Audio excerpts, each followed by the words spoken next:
नमस्कार। शराब घोटाला, पिछले 2 साल से यह शब्द आपने कई बार सुना होगा।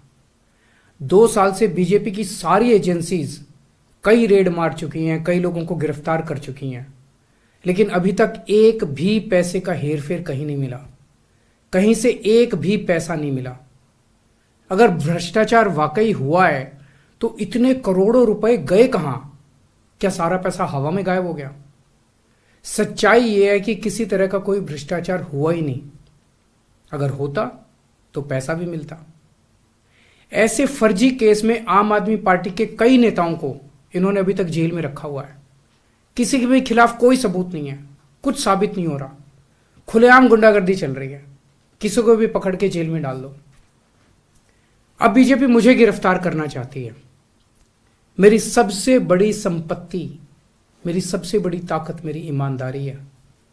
झूठे आरोप लगा के, फर्जी सम्मन भेज के ये मुझे बदनाम करना चाहते हैं, मेरी ईमानदारी पे चोट करना चाहते हैं।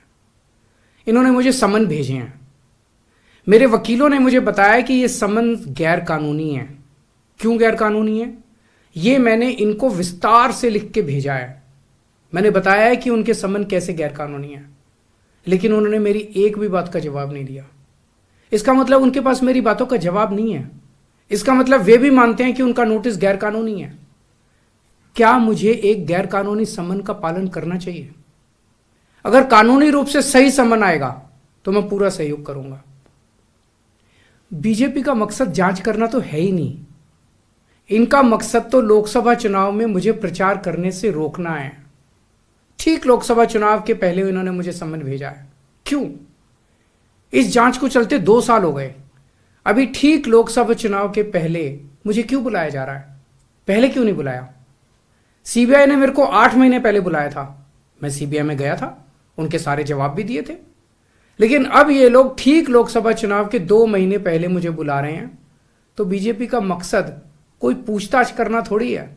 इनका मकसद है पूछताछ के बहाने केजरीवाल को बुला लो और उसे गिरफ्तार कर लो, ताकि मैं लोकसभा चुनाव में प्रचार ना कर पाऊं। आज बीजेपी भ्रष्टाचारियों को नहीं पकड़ रही, बल्कि खुलेआम ईडी और सीबीआई का इस्तेमाल करके दूसरी पार्टियों के नेताओं को तोड़ के बीजेपी में शामिल करवाने का काम किया जा रहा है। एक नहीं, 2 नहीं, कितने उदाहरण हैं जहां किसी पार्टी के नेता के खिलाफ ईडी सीबीआई के मामले चल रहे थे या उन पर गंभीर आरोप लगे हुए थे। जैसे ही वो नेता बीजेपी में शामिल हुए, उनके सारे पुराने मामले बंद कर दिए गए या ठंडे बस्ते में डाल दिए गए। तो जो इनकी पार्टी ज्वाइन कर लेता है उसके सारे मामले रफा दफा कर दिए जाते हैं। जो इनकी पार्टी में नहीं जाता वो जेल जाता है।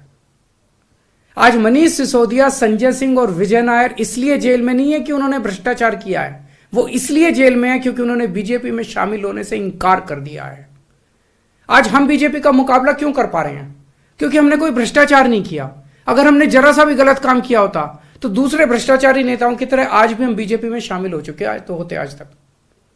इस तरह देश के ईमानदार नेताओं को जेल में डाल के और भ्रष्टाचारियों को अपनी पार्टी में शामिल करवा के ऐसे तो देश आगे नहीं बढ़ सकता।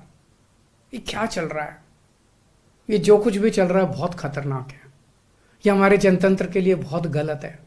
इसे रोकना होगा। मैं हमेशा देश के लिए लड़ा हूं। मेरा तन मन धन देश के लिए है। मेरी एक एक सांस देश के लिए है। मेरी खून की एक एक बूंद देश के लिए है। मेरे शरीर का एक एक कतरा देश के लिए समर्पित है। हमें मिलकर देश को बचाना है। मैं पूरी जी जान से इनके खिलाफ लड़ रहा हूं। आपका साथ चाहिए।